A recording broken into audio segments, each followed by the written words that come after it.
അസ്സലാമു അലൈക്കും വറഹ്മത്തുള്ളാഹി വബറകാതുഹു. ഫറാസ് ടോന്റെ ഈ വർണ്ണാഭമായ വേദിയിൽ ഞാൻ നിങ്ങൾക്ക് മുന്നിൽ ഒരു ഹ്രസ്വമായ കഥ പറയാം. നിങ്ങളെല്ലാവരും ശ്രദ്ധിച്ചു കേൾക്കുമല്ലോ.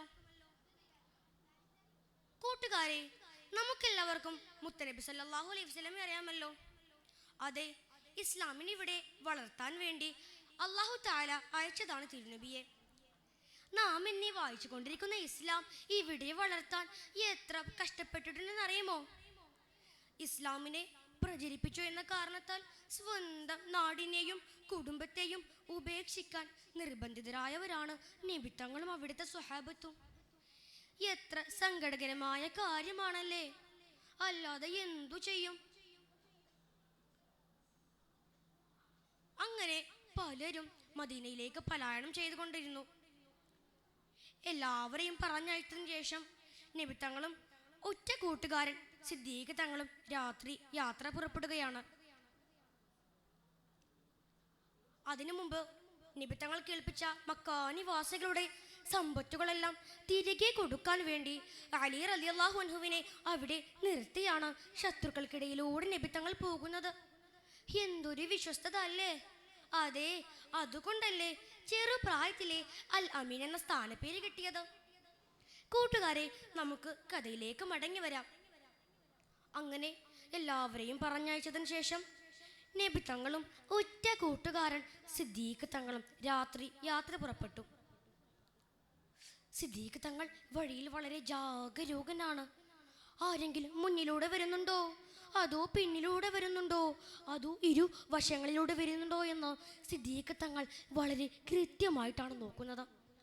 കാരണം തൻ്റെ കരളിൻ്റെ കഷ്ണമായ താൻ ജീവന് തുല്യം സ്നേഹിക്കുന്ന റസൂലുള്ളയാണ് കൂടെയുള്ളത്. നബി തങ്ങളെ ഒരു പോരൽ പോലും ഏൽപ്പിക്കാതെ മദീനയിലേക്ക് എത്തിക്കാൻ അല്ലാഹു തആല എനിക്കാണ് ഭാഗ്യം നൽകിയിട്ടുള്ളത്. അങ്ങനെ അവർ സൗർ ഗുഹയിലെത്തി. അതിനുള്ളിൽ ആദ്യം കയറിയത് സിദ്ദീഖ് തങ്ങളാണ്. എന്തിനാണെന്നറിയുമോ? രക്ഷപ്പെടാനുള്ള ആർത്തി കൊണ്ടൊന്നുമല്ല.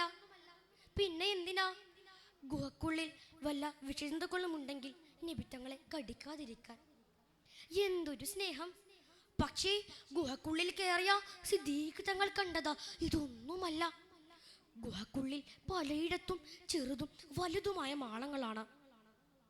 സിദ്ദീഖ് തങ്ങൾ മാളങ്ങൾ അടച്ചത് എങ്ങനെയാണെന്നറിയുമോ?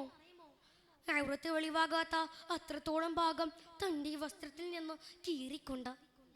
പക്ഷേ അവസാനം ഒരു മാളം മാത്രം ബാക്കിയായി.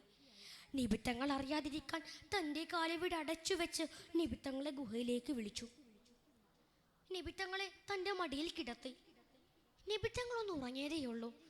അപ്പോഴാണ് ഒരു ഉഗ്രൻ വിഷമുള്ള പാമ്പ് സിദ്ദീഖ് തങ്ങളുടെ കാലിൽ ഒരൊറ്റ കൊത്ത്. ഇന്നാലില്ലാ, വേദനയിൽ സിദ്ദീഖ് തങ്ങൾ പുളഞ്ഞു. വിഷം മുകളിലേക്ക് കയറിക്കൊണ്ടേയിരുന്നു.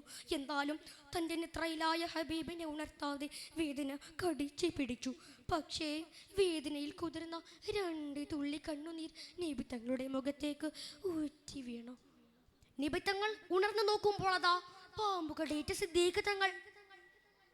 നബി തങ്ങൾ തൻ്റെ ഉമിനീരെടുത്ത് പാമ്പ് കടിച്ച ഭാഗത്തൊന്ന് പുരട്ടി. അൽഹംദുലില്ലാ, മാഷാ അല്ലാ, വിഷം അങ്ങ് ഇറങ്ങിപ്പോയി. കൂട്ടുകാരെ, നമുക്കിവിടെ വലിയൊരു പാഠമുണ്ട്. നബി തങ്ങളുടെ സ്വഹാബത്തിൻ്റെ സ്നേഹം. അവർ തങ്ങളെ കണ്ടവരും അനുഭവിച്ചവരുമാണ്. പക്ഷേ നമ്മൾ ആ ഹബീബിനെ കണ്ടിട്ടുമില്ല, അനുഭവിച്ചിട്ടുമില്ല. അതുകൊണ്ട് ഫുട്ബോൾ കളിക്കാരോടും സിനിമാ താരങ്ങളോടുമുള്ള പ്രേമം ഒഴിവാക്കി നമ്മുടെ സ്നേഹം തിരു ഹബീബിനോടാകണം. ഹബീബിനെ സ്നേഹിച്ച് വിജയിക്കുന്നവരുടെ കൂട്ടത്തിൽ അല്ലാഹു തആല നമ്മെ ഉൾപ്പെടുത്തുമാറാവട്ടെ. ദുആ വസിയത്തോടെ അസ്സലാമു അലൈക്കും വറഹ്മത്തുള്ളാഹി.